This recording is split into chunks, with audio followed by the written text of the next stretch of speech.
अस्सलाम वालेकुम जी। मेरा नाम है शाज़िब अली और आज की इस वीडियो का टाइटल है कि आप क्विस्ट के लिए कैसे अप्लाई कर सकते हो, यानी कि आप कैसे उसका जो एडमिशन फॉर्म है वो भर सकते हो। बेसिकली इनकी जो एडमिशन होती है वो ऑनलाइन नहीं फिल की जाती है। एक फॉर्म मिलता है टीसीएस ऑफिस से, वो लेना पड़ता है, जो कि 3100 रुपये उसकी फ़ी है। मतलब जो भी टेस्ट वगैरह होगी उस सारे की फ़ी है फॉर्म की। उसके अंदर आपको सारा फिल करना होता है और फिर वो आपको सबमिट कराना होता है वापस उसी टीसीएस ऑफिस में।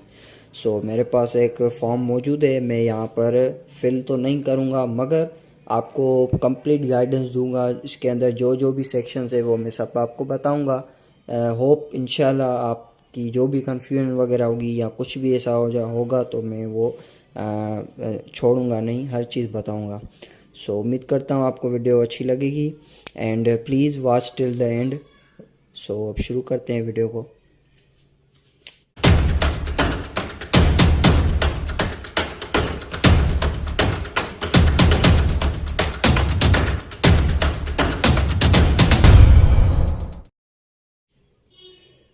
फर्स्ट ऑफ ऑल यहाँ पर आप देख सकते हो, आपको कह रहा है कि please tick mark the appropriate category. आप किस कैटेगरी से हैं। यहाँ पर डिफरेंट कैटेगरीज मौजूद है। अगर आप कोई क्विस्ट एम्प्लॉई के सन या डॉटर हैं, यानी कि यूनिवर्सिटीज़ के अंदर कोटा भी होती है औलाद के लिए, तो उस पर भी आप अप्लाई कर सकते हो। अगर आपका फादर या मदर क्विस्ट में एम्प्लॉय है तो उसकी कैटेगरी ये उसके अंदर आप अप्लाई कर सकते हो। अगर है तो यहाँ पर आप टिक करोगे, पर उमूमन हम जो टिक करते हैं वो करते हैं province of Sindh as a normal student. पर अगर आप इस प्रोविंस के नहीं हो, लाइक नॉर्दर्न एरिया के हो, बलूचिस्तान के हो, या आप स्पोर्ट्स कैटेगरी में अप्लाई करना चाहते हो, क्योंकि स्पोर्ट्स के लिए भी अलग उन्होंने सीट्स रिजर्व की रखी होंगी, आर्मी के लिए भी अलग होती हैं, हायर एजुकेशन कमीशन के नॉमिनीज़ के लिए भी अलग होती हैं, फाटा, अच्छा गर्ल्स की वो अलग किट बनाते हैं कोटा। इस पे आप अप्लाई करोगे। सिंपली अगर आप एक सिंपल बॉय हैं तो आप प्रोविंस ऑफ सिंध सेलेक्ट करोगे। नेक्स्ट आपका डिस्ट्रिक्ट का नाम बताना है और उस डिस्ट्रिक्ट के अंदर आप किस में हो, एरिया रूरल में आता हो या अर्बन में, वो भी आपको यहाँ पर बताना पड़ेगा। एंड अब यहाँ पर सेक्शन ए में आपको बताना है कि आप किस स्कीम के लिए अप्लाई कर रहे हो। रेगुलर, सेल्फ फाइनेंस, यूडीपी, ये चीज़ें बिल्कुल सेम ही हैं जैसे मेरान में सिस्टम था। रेगुलर यानी ये मेरिट को कहते हैं, मेरिट बेसिस पर। सेल्फ फाइनेंस यानी कि यूजिंग पैसे वगैरह दे के करवाना होता है काम। पर इसके अंदर भी दो कैटेगरीज होती हैं। एक होती है सेल्फ फाइनेंस, जैसे मेरान में थी यूएसपी यूनिवर्सिटी सपोर्ट प्रोग्राम, ऐसे कायदवा में यूडीपी यूनिवर्सिटी डेवलपमेंट प्रोग्राम है। दोनों को सिस्टम सेम ही है, मतलब यूडीपी स्पेशल है, उसके अंडर आपको एनी हाउस सीट मिलेगी। बाकी सेल्फ फाइनेंस में भी मेरिट देखी जाती है। बाकी इस पे सेल्फ फाइनेंस स्कीम में मैंने डिटेल में मेरान पे एक वीडियो बनाई है, होप वो आपको कायदेवाम के लिए भी काम आ जाएगी। वरना मैं इस वीडियो में भी आपको बताऊंगा कि सेल्फ फाइनेंस पे कैसे करोगे आप। यहाँ पर फीस स्ट्रक्चर भी उन्होंने दी हुई है, तकरीबन 11,55,000 ये हैं for admission in civil, electrical and mechanical, और 7,35,000 likes computer system engineering, telecom, chemical, electronics, software, like these things. और उसके बाद 18,90,000, अच्छा ये भी हैं for admission civil engineering only. मतलब अगर आपको एनी हाउ सिविल इंजीनियरिंग चाहिए तो आपको तकरीबन करीब करीब 19 लाख पे करने होंगे। अगर आप अप्लाई कर रहे हो तो आप कैसे करोगे, अच्छा यहाँ पर भी फॉर्म आपको फिल करना पड़ेगा, उसके बाद भी सिस्टम होगा। फर्स्ट ऑफ ऑल तो आप प्रोविंस का नेम लिखो, फिर जिस बैंक में आपने डीडी तैयार करवाई है उसका नाम लिखो, उसके बाद जितना अमाउंट दिया है वो बताओ इन वर्ड्स। यहाँ पर पैसा लिखोगे और यहाँ पर वर्ड्स में बताओगे।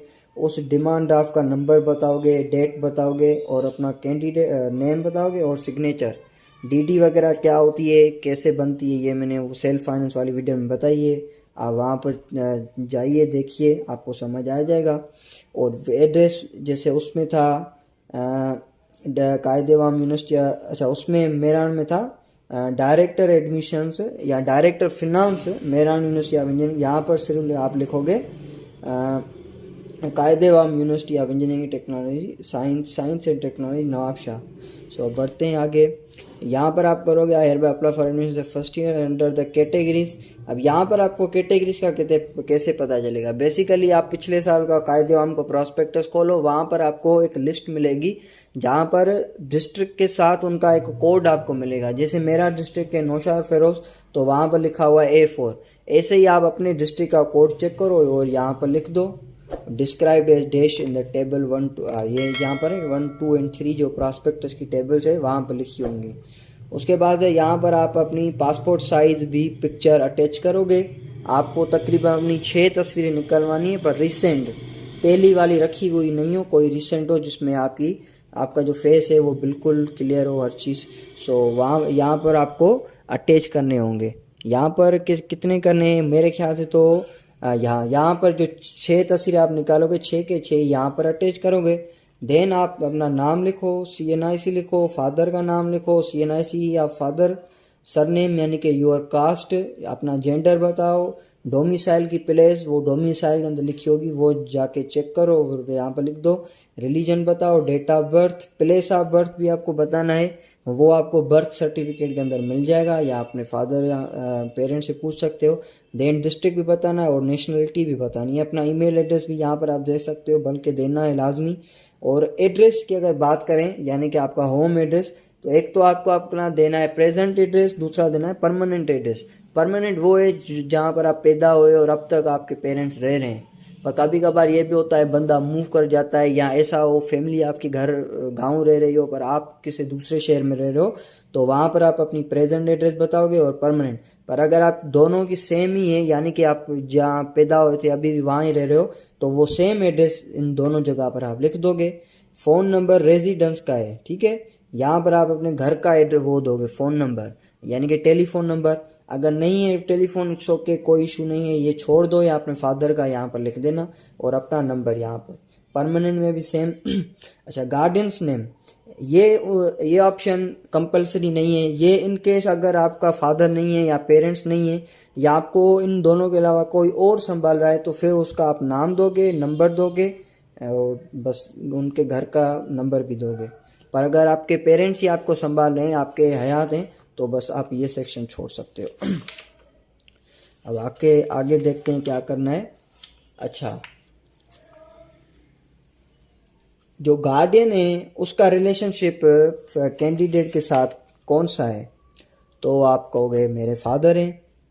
फादर्स ऑक्यूपेशन, फादर आपके क्या करते हैं, उनकी ऑक्यूपेशन क्या है यानी कि वो बिजनेसमैन है या वो कोई पॉलिटिकल पर्सन है या कोई बिजनेस टाइकोन है, कुछ भी है तो वो आप बता सकते हो। और उन बिजनेस के अंदर डेजिग्नेशन क्या है उनकी वो भी यहाँ पर आपको बतानी है।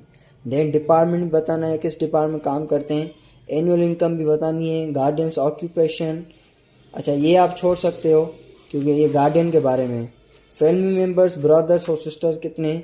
अच्छा, ये रेफरेंस का भी एक सेक्शन होता है कायदेवाम में। इसमें क्या होता है आपको एटलीस्ट 2 या 3 आपको रेफरेंसेस देने होते हैं। मतलब वो बंदे हैं जो ये कह सकते हैं भाई हाँ हम इस बंदे को जानते हैं और कोई भी मसला हुआ तो हम आपके साथ हैं। सो उसके अंदर कोशिश करें फादर मदर ना हो। अगर आप चाहें तो ब्रदर कज़न का दे सकते हो, कोई मामू चाचू हो तो उसका दे सकते हो, या कोई पड़ोसी हो जिसके साथ आपकी दोस्ती हो या कोई ऐसा बड़ा हो तो उसका भी आप दे सकते हो। 3 रेफरेंसेस चाहिए होंगे। फिर आप फैमिली में देखो जिसका बेहतर लगे आप उसका दे दो। सो पहले तो नाम लिखोगे, उसके बाद उस बंदे का आपके साथ रिलेशन क्या है, आपका कज़न है, ब्रदर है, फ्रेंड है, क्या है। देन उसकी एड्रेस, उसके बाद सेल नंबर और CNIC। इसी तरीके से दूसरा रेफरेंस करोगे, उसका नाम बताओगे, रिलेशनशिप बताओगे, एड्रेस बताओगे, सेल नंबर और CNIC। ऐसे आपको 3 रेफरेंस करने हैं अरेंज। सो देन एजुकेशन के बारे में बताना है। आपने कौन सा कॉलेज और यूनिवर्सिटी आखिर में अटेंड किया था, यानी कि सिंपली आपने इंटर का किस कॉलेज से की है, नाम लिखोगे। देन ग्रुप ऑफ HSC, किस ग्रुप में की HSC, इंजीनियरिंग में की, साइंस में की, प्री मेडिकल में या DA में की। सो जो भी आपने किया टिक करो। लाइक मैंने प्री इंजीनियरिंग में की थी तो मैं ये टिक करूँगा और अपने कॉलेज का नाम लिखूँगा। और यहाँ पर अब देखते हैं स्कूल कॉलेज मेट्रिकुलेशन और इक्विवेलेंट, यानी कि यहाँ पर आप लिखोगे अपने स्कूल, जिस स्कूल में आपने मेट्रिकुलेशन की थी उसका नाम, ठीक है। और बोर्ड कौन सा है, मतलब मैट्रिक ने आपने किस बोर्ड में मैट्रिक की थी उसका नाम, मैट्रिक का सीट नंबर, और यहाँ पर आप एग्जामिनेशन पास्ड, अगर आपने मैट्रिक में सप्ली वगैरह दी है तो वो भी टिक करोगे, पर उमूमन एनुअल होगा यहाँ पर। और किस ईयर में आपने पास किया, ईयर ऑफ स्टडी यानी कि किस साल में आपने पढ़ा, और ईयर ऑफ पासिंग यानी किस साल में आपने पास किया। देन नंबर ऑफ अटेम्प्ट्स, कितने बार वो आपने पेपर दिए, अगर एक बार दिए पास कर गए तो 1, पर अगर आपने उसके बाद सप्ली वगैरह भी दिए तो आप 2 करोगे। देन मार्क्स कितनी ऑब्टेन की और मैक्सिमम मार्क्स कितनी थी। से फॉर एग्जाम्पल मेरी थी 680 मार्क्स और ओवरऑल थी 850, तो मैं वो लिखूँगा। परसेंटेज कितनी बढ़ती है और डिवीजन भी बताओगे, लाइक BA+, ठीक है। ये हो गया मैट्रिक का पार्ट, यानी कि ये जो भी डिटेल्स है वो मैट्रिक की आएंगी।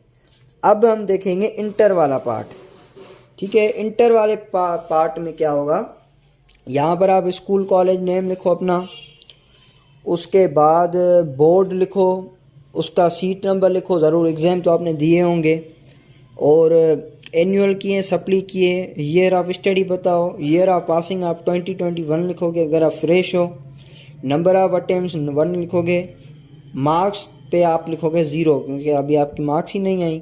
उसके बाद मैक्सिमम मार्क्स हैं आपकी जो थी ओवरऑल 1100 होती है मेरे ख्याल से, और डिवीज़न भी आपको नहीं बता सकते, परसेंटेज भी नहीं बता सकते। सो डेट्स इट, ये हो गया सारा मैट्रिक का, ये हो गया इंटर का।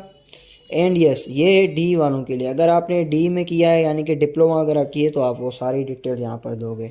ओके, वेदर सन्नद ऑफ कुरान अक्वायर्ड, यानी कि आप हाफिज़ कुरान हो, तो अगर यस नो जो भी आपको ठीक लगे, if yes then certified issued by, ज़रूर आपने अगर हाफिज़ कुरान की है तो आपके पास सर्टिफिकेट भी होना चाहिए लाजमी, वरना कोई भी आपके बात का यकीन नहीं करेगा।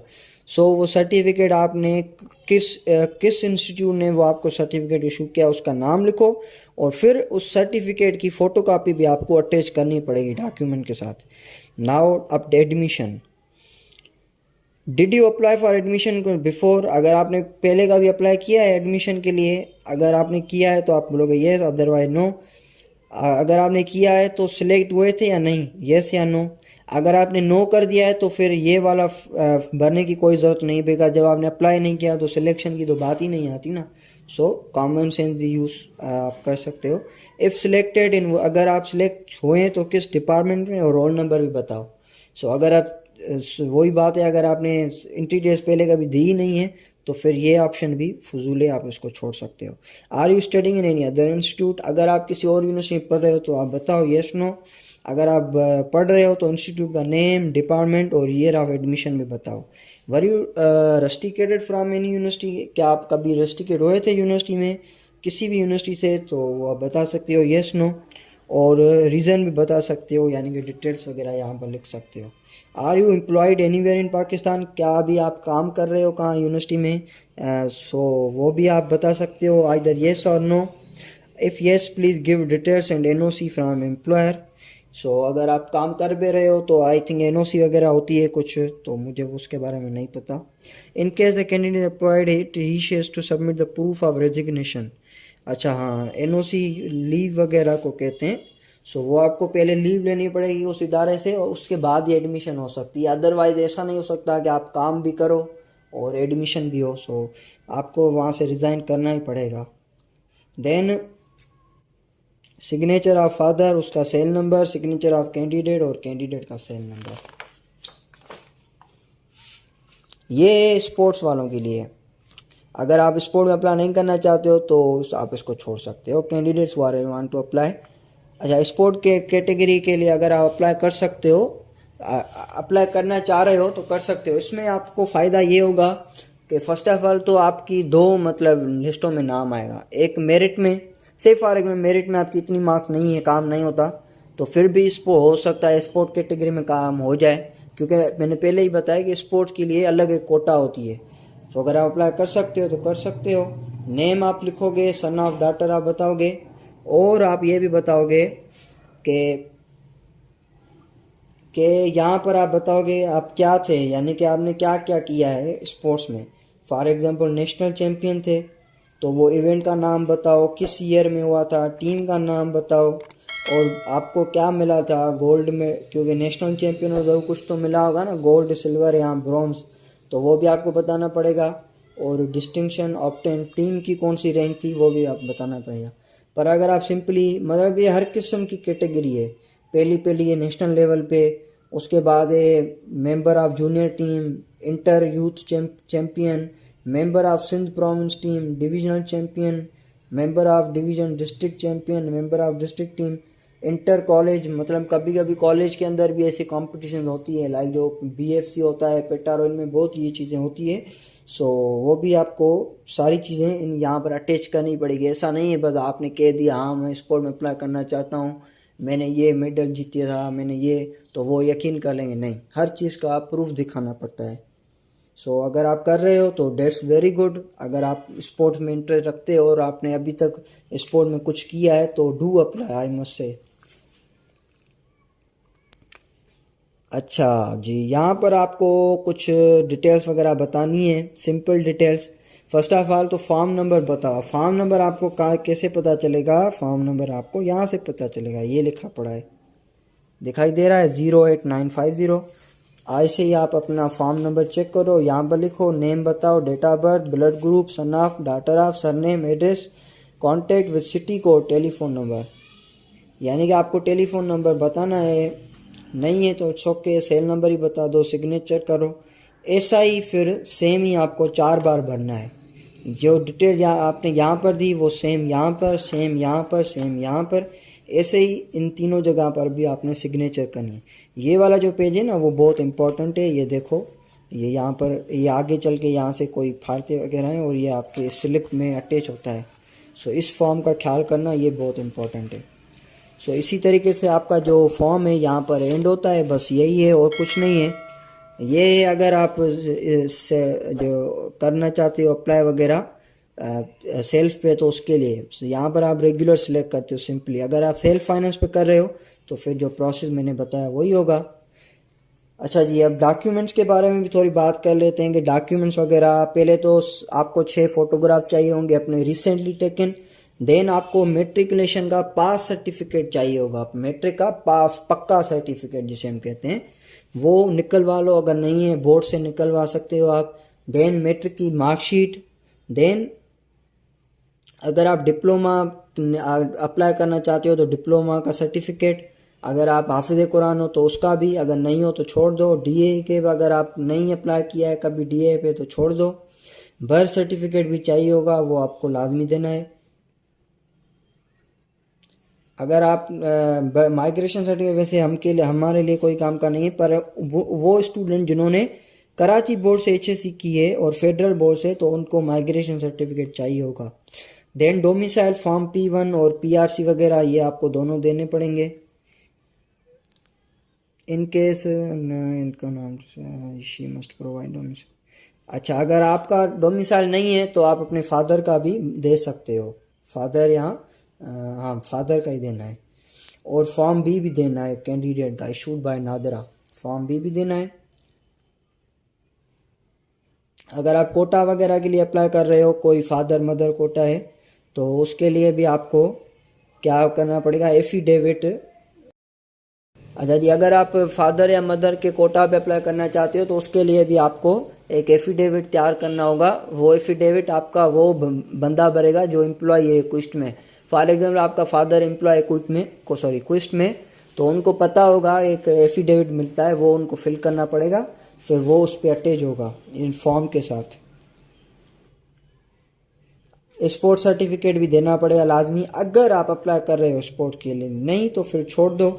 आप यहाँ पर देख सकते हो इंटर की मार्कशीट का यहाँ पर कोई भी जिक्र नहीं था। सो डोंट वरी, इंटर का जब आएगा रिजल्ट वगैरह तभी देखी जाएगी। फ़िलहाल बस यही है जो डॉक्यूमेंट रिक्वायर्ड है, ये सारे अटैच हो गए और यहाँ पर लगेंगे। अच्छा, ये यहाँ पर आप देख सकते हो फोटोग्राफ ड्यूली अटेस्टेड। इसका क्या मतलब है? अटेस्टेड का मतलब ये होता है कि आपको वो अटेस्ट करवाने पड़ेंगे किसी भी ऑफिसर से जो कि 17 ग्रेड हो एटलीस्ट, उससे आपको वो फोटोज अटेस्ट यानी कि वो कुछ साइन वगैरह या स्टैम्प वगैरह लगाता है। ठीक है, so that's all about it. I hope video आपको अच्छी लगी होगी, हेल्पफुल रही होगी। इनकेस कोई भी क्वेश्चन हो तो आप कमेंट सेक्शन में पूछ सकते हो। अगर आपको वीडियो अच्छी लगी हो तो लाइक कीजिए, चैनल को सब्सक्राइब कीजिए और लाजमी इस वीडियो को अपने फ्रेंड्स सर्कल में भी शेयर करें ताकि उनकी भी हेल्प हो।